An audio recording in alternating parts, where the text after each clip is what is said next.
Entrevista Capital patrocinada por IG, expertos en CFDs para operar sobre acciones, índices y divisas. El Gobierno sufrió ayer su primer gran varapalo parlamentario al no sacar adelante la convalidación del Real Decreto de la reforma de la estiba. La derrota en el Congreso refleja la soledad del Gobierno en vísperas de la tramitación del proyecto de ley de presupuestos. El Ministerio de Fomento confía en que el acuerdo entre empresarios y estibadores desatasque el conflicto con la Comisión Europea. Don Antolín Goya es coordinador general de la Coordinadora Estatal de Trabajadores del Mar.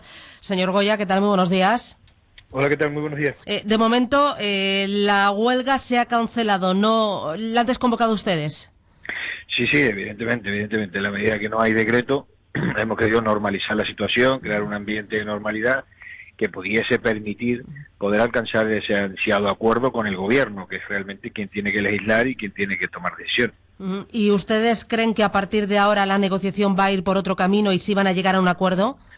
Bueno, nosotros no es que creamos que la negociación tiene que ir por otro camino, lo que estamos pidiendo es que se abra la negociación. La realidad es que el Gobierno, durante todo el periodo anterior, no ha participado en las negociaciones, no ha querido estar, a pesar de que tanto empresas como trabajadores se lo hemos solicitado, y además creemos que es absolutamente indispensable que formen parte de la mesa.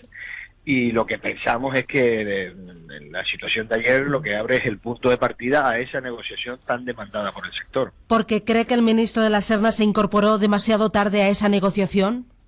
Yo creo que el ministro de la Serna tiene que entender que algo tan claro y tan nítido como lo que estamos planteando, que es la subrogación del empleo, las garantías en el empleo, tienen que estar recogidas en el Real Decreto.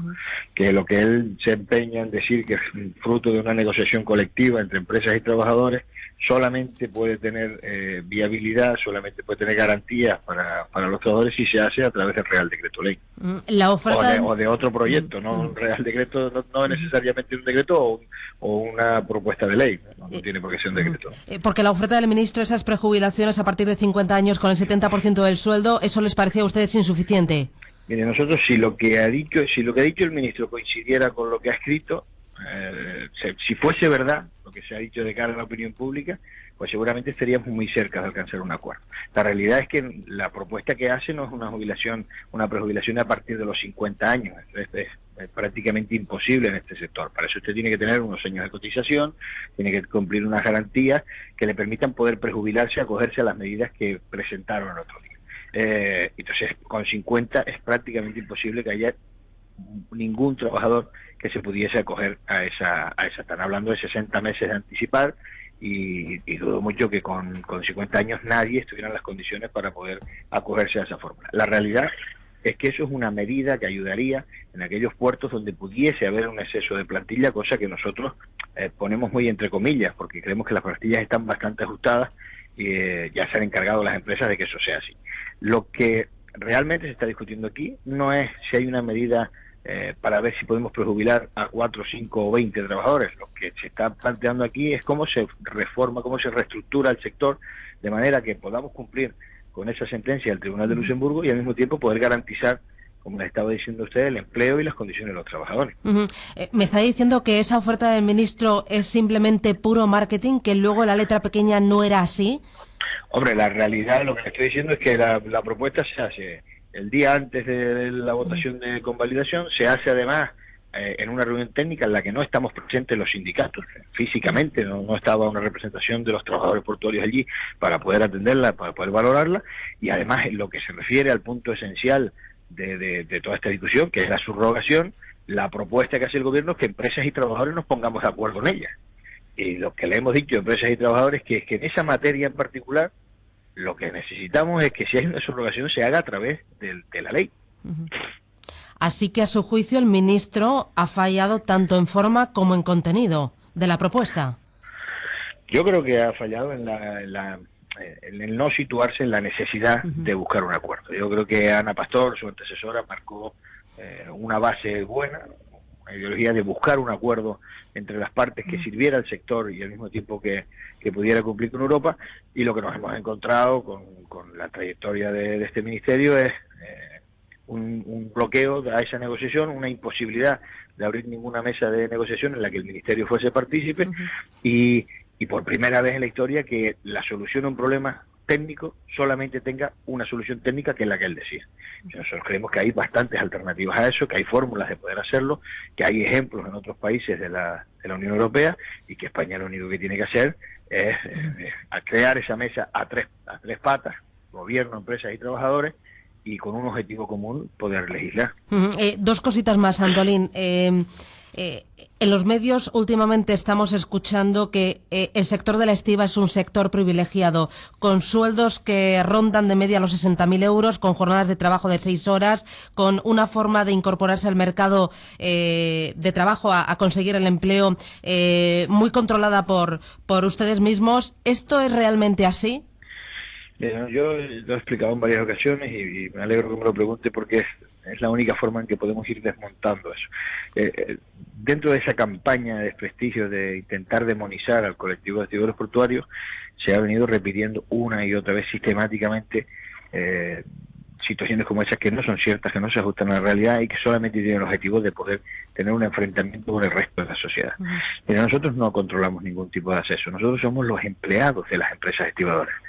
Son las empresas estibadoras quienes conforman una sociedad, quien tiene sus estatutos, que tiene su consejo de administración, y son ellas, las empresas, quienes deciden en cada momento cuántos trabajadores le hace falta y cuál es el sistema de ingresos. Y en todo caso, lo que tenemos pactado con ellos, lo tenemos pactado en un convenio colectivo. La remuneración, nuestro sistema de remuneración, un sistema en base a la producción, estamos al 80% de nuestro salario en base a la producción que generemos.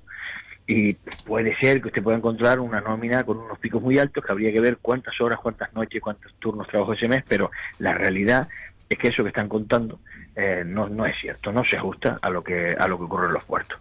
Y entre otras cosas, yo quisiera hacer mucho hincapié en esa parte final. Nosotros somos los empleados de esas empresas estibadoras. Nosotros no somos ni los dueños de la sociedad estiva, ni somos quienes toman las decisiones de la sociedad estiva. Nosotros somos los trabajadores de esa sociedad estiva, y si algo se nos puede acusar es por tener una unidad sindical y poder pactar un convenio colectivo con las empresas y ser reivindicativos con eso. Pero nosotros no dejamos de ser empleados, puro y duro. Pero la entrada de los empleados al mercado de la estiba como trabajadores, ¿no es una entrada muy restringida y controlada por SAGEP al 100%? No, la entrada es controlada por las empresas estibadoras, que son quienes contratan en este país. ¿No es controlada por la Sociedad Anónima de Gestión de Estibadores Portuarios? La Sociedad Anónima de Gestión de Portuarios es una sociedad que está configurada por las empresas estibadoras. Y esas empresas se ponen de acuerdo en cuántos trabajadores van a contratar y cuáles trabajadores son los que van a contratar. No los estibadores somos los que decidimos. Nosotros somos los empleados de esas sociedades de estiva, pero no somos ni los dueños ni quienes tienen capacidad para tomar decisiones sobre ellas. Esto es tan, si me permite la similitud, es igual que, por ejemplo, un servicio de limpieza, una empresa Urbaser, que gana la concesión en el Ayuntamiento de Madrid para hacer la limpieza de las calles de Madrid. Urbaser es una empresa privada que gana una concesión para hacer un servicio público. Las empresas estibadoras son empresas privadas que tienen una concesión en el puerto para realizar un servicio público de estiva y desestiva. Y Urbaser, para hacer esa limpieza de las calles, contrata a quien estima oportuno. Y las empresas estibadoras, para hacer ese servicio de estiva y desestiva, contratan a quienes estiman oportuno. En este caso, nos tienen contratados a nosotros con unos contratos indefinidos, y la empresa donde nos han colocado es en la SAGEP, en esa Sociedad Anónima de Gestión de Estibadores Portuarios. Señor Goya, para terminar, ahora cuando vuelvan a retomar las negociaciones, ¿cuáles son sus líneas rojas? Nosotros no tenemos líneas rojas. Nosotros creemos que hay que adaptarse al requerimiento del Tribunal de Luxemburgo con toda seguridad, y para eso lo que estamos intentando es buscar fórmulas que permitan la garantía en el empleo, la continuidad en el empleo y la subrogación de los trabajadores, y algo que nos parece específico es que, sea cual sea el modelo final, la formación técnica específica de esos nuevos trabajadores, técnica específica del puerto, tiene que estar predominando en todo el proyecto, pues no solo porque tiene que garantizar su propia seguridad cuando se sube a esas máquinas que ustedes ven, sino que además tiene que garantizar la seguridad del resto de trabajadores que puedan compartir con él una jornada de trabajo. Muy bien, don Antolín Goya, coordinador general de la Coordinadora Estatal de Trabajadores del Mar. Gracias por atendernos, que tenga buen día. Muchísimas gracias a ustedes, buenos días. Dulce Díaz es director de comunicación de la Confederación Española de Transporte de Mercancías. Señor Díaz, ¿qué tal? Muy buenos días. Buenos días, ¿cómo estáis? Y durante todo este conflicto, desde que estalló el transporte de mercancías, ¿cuánto ha sufrido? ¿Cuánto ha perdido?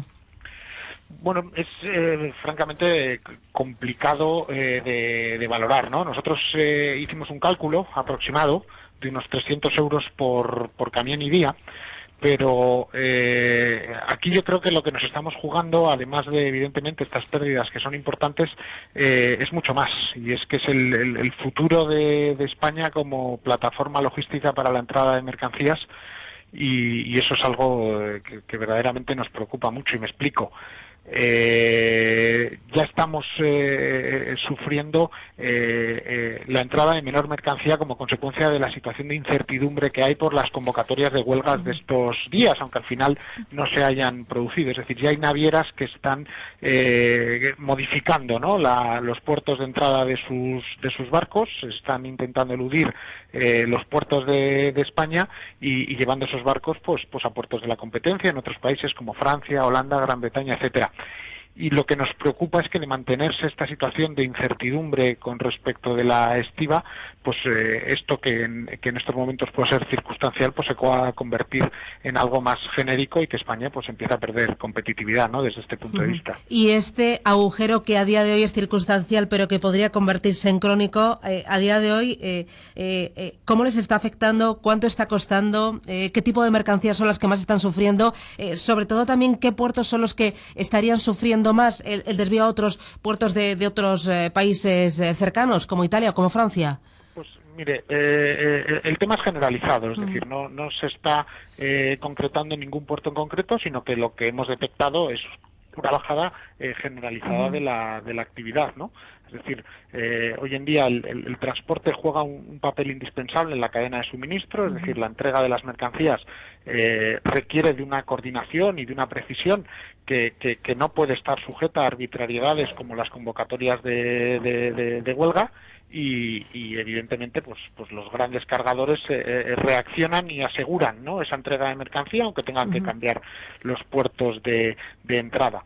¿Y qué tipo de mercancía está afectando? Pues mire, prácticamente a todas, ¿no? Pero sobre todo a lo que son grandes importaciones, es decir, grandes volúmenes, materias primas que vienen pues de Sudamérica o de Asia, y que además son difíciles de encontrar en otro sitio. Me explico, no vas a encontrar otro proveedor de hoy para mañana si esa mercancía se te queda en un contenedor en un puerto y no se descarga, con lo que al final, pues además de los costes que se le generan a las empresas de transportes, pues se le generan muchos costes a nuestros clientes, pues derivados de paradas, de que no puedan vender un producto o de que a su vez no puedan cumplir con los servicios que ellos tienen contratados. ¿Y ustedes este conflicto cómo lo ven? ¿Quién está tensando más la cuerda o quién tiene más culpa y menos culpa? ¿El gobierno por actuar tarde? ¿Los estibadores por querer mantener esos privilegios que ellos dicen que no son privilegios, que se le está demonizando? ¿Cómo lo ven ustedes? Mire, nosotros lo que lo vemos, y repito otra vez esta palabra porque yo creo que es la que mejor nos define, lo vemos con preocupación. Es decir, ahora mismo nos estamos jugando no solo una multa muy alta, ¿no?, 23 millones de euros para empezar y 138.000 euros diarios si seguimos en esta situación de insumisión con respecto a Europa. Es que nos estamos jugando, como le decía, el futuro de España como plataforma logística, lo cual genera muchísima riqueza y muchísimos puestos de trabajo, y yendo más allá y a temas más generales. El hecho de que el gobierno no haya sido capaz de llegar a un acuerdo con sus socios nos preocupa muchísimo de cara a futuro. Es decir, ¿qué va a pasar con la legislatura? ¿No? Y esa incertidumbre política que tanto afecta a la economía, creo que es algo que debemos de tener muy en cuenta también. Dulce Díaz, de la Confederación Española de Transporte de Mercancías, gracias. A ustedes. Buen viernes, adiós. Igualmente.